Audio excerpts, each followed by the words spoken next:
係 Cloud 啦，咁我而家就係香港大學 Year 3讀緊地質系嘅同學。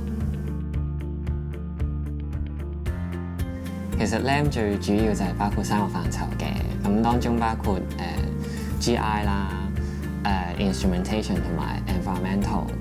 三邊嘅嘢啦。咁但係我呢個 internship 最主要就係做 geotechnical 同埋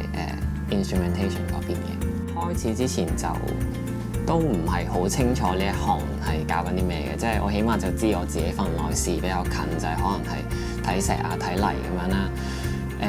咁但係到我入到間公司真係做起上嚟嘅時候咧，就發現其實即係好多技巧或者訣竅係冇見過咯，即係或者大家 run 嘅時候嗰個行業係可以好複雜。我覺得呢個 internship 係俾到好多唔同嘅經驗俾我咯，即係始終每一個禮拜我哋都有轉話第二個 project 啊，或者第二啲 contract 啊，咁我哋會更加了解到就係話市場上面嘅需求或者一啲 contract 上面嘅唔同，到底有啲乜嘢嘢係唔同咧，或者有啲咩嘢係做法上面需要改變咧咁樣咯。咁而家我哋就喺 LAM 6啦，係一架大嘅長方形嘅 barge 嚟嘅。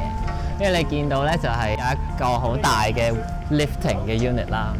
咁佢咧就係想將我哋而家整緊呢一個 Manta 嘅 unit 咧，就係將佢放翻落水底，咁就試下用佢嚟做 marine drilling 啦。其實我好想多謝 LAM 嘅咁多個人嘅，因為始終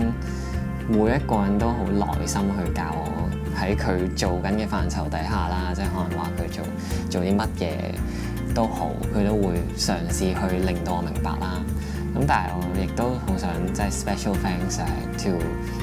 Sandy 啦、Jessie 啦，跟住 Ricky SK 啦，咁同埋 Jeffrey 啦，都好想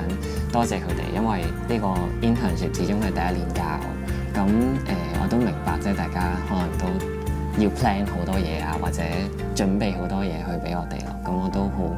珍惜呢個機會可以喺呢度做嘢。